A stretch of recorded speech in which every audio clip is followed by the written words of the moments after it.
Another adventure for Chocolate the Brown Pit began on a sunny afternoon during her daily walks. The air was warm, and the fields stretched wide and green as she trotted along the path. Chocolate suddenly stopped and sat down at the edge of a fence, her eyes fixed on the cows grazing in the distance. Chocolate loved cows. The day before, she walked right up to that same fence, pressing her nose through the wires to greet them.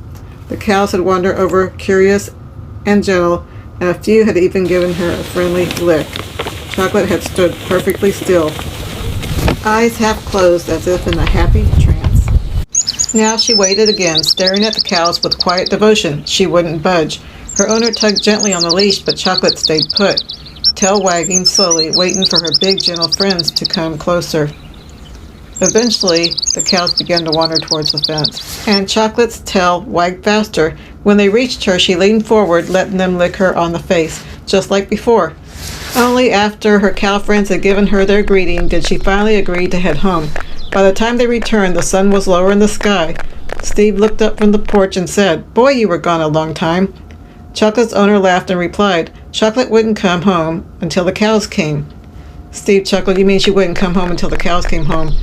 "No," came the reply, smiling. "She wouldn't come home until the cows came to the fence to lick her."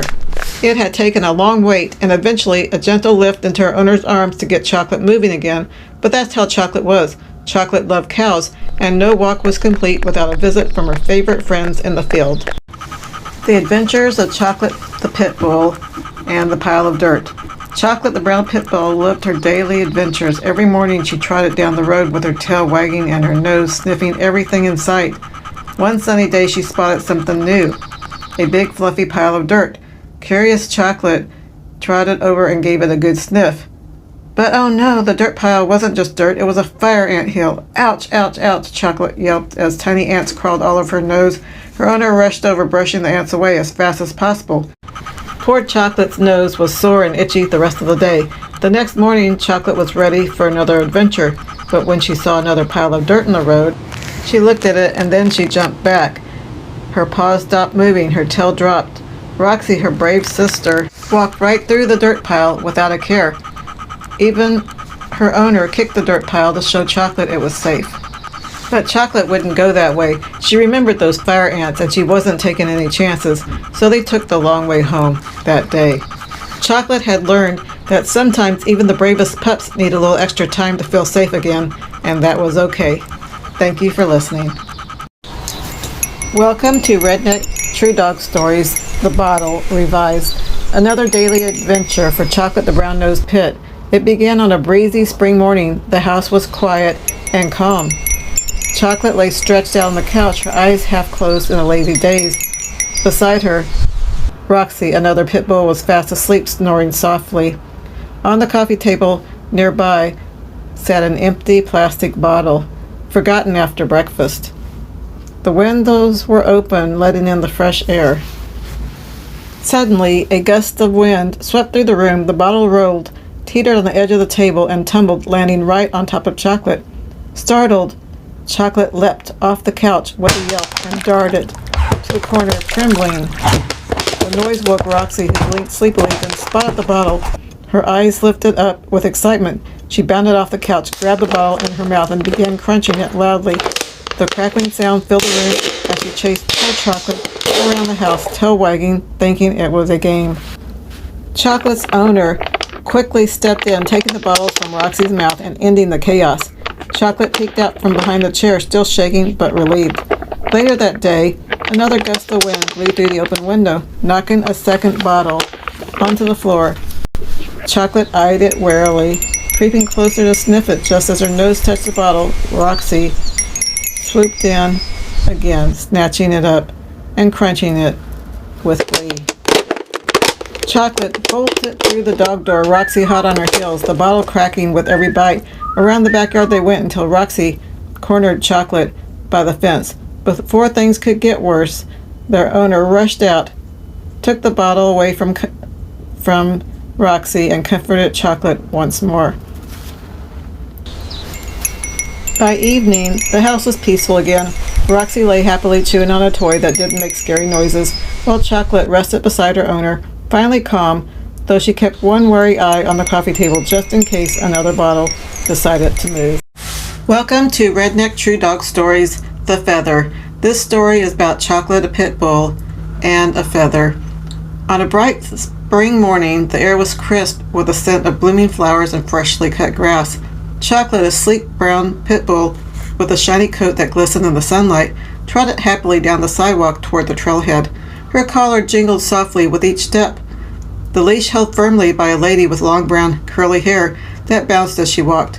Chocolate's tail wagged with excitement as she sniffed every corner, while her owner smiled, enjoying the gentle warmth of the morning sun.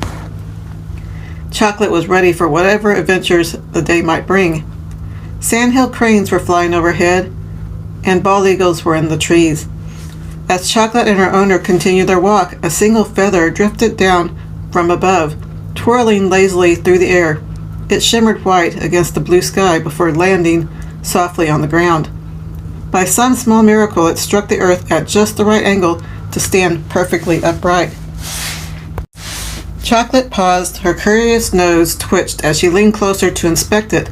Chocolate's nose brushed lightly against the feather, and to her surprise, the feather moved. It wobbled and shifted in the dirt. Startled, she jumped back, her eyes wide and her ears perked. For a moment she stood frozen, watching the feather sway gently in the breeze, wondering how something so small could move on its own. The world seemed full of mysteries waiting to be understood. Chocolate crept forward once more, her paws silent on the soft ground. The feather still stood there, perfectly still, as if daring her to come closer. She leaned in, her nose quivering, and gave it the slightest touch. The feather shifted again. Startled, Chocolate yelped and leaped backwards. Her heart racing, she stared at the mysterious thing that seemed to move on its own. Her tail tucked low, she trembled until her owner scooped her up gently. Safe in her arms, Chocolate buried her face against her shoulder, leaving the strange magical feather behind. Was Chocolate brave or scared? Chocolate was definitely brave, even though she was scared the first time the feather moved. She still found the courage to go back and investigate again. That shows curiosity and courage. She faced something that frightened her instead of just running away. Being brave doesn't mean not feeling scared. It means trying again, even when you are. Chocolate, the brown pit bull, loved her daily adventures. Every day was a chance to see something new, smell something exciting, and maybe make a friend. One sunny afternoon, Chocolate spotted something unusual in a nearby field. Goats. Their fluffy coats and funny horns caught her attention right away. She tilted her head, wagged her tail, and slowly walked toward the fence to say hello. But before she could get close enough to sniff them, one of the goats let out a loud "Bah!" Chocolate jumped, her ears perked up. Before anyone could blink, she turned and ran all the way home. Her paws flew down the path until she was safe in her owner's yard. Her owner laughed softly and gave her a big hug. "It's okay, brave girl," she said. To make her feel better, she gave her a special treat, a vanilla cup. Chocolate licked the creamy treat happily. She loved chocolate, but Chocolate couldn't have chocolate, so Chocolate had the next best thing, vanilla. Safe and perfect for after her adventure. And from that day on, whenever Chocolate saw goats, she decided it was best to admire them from a distance.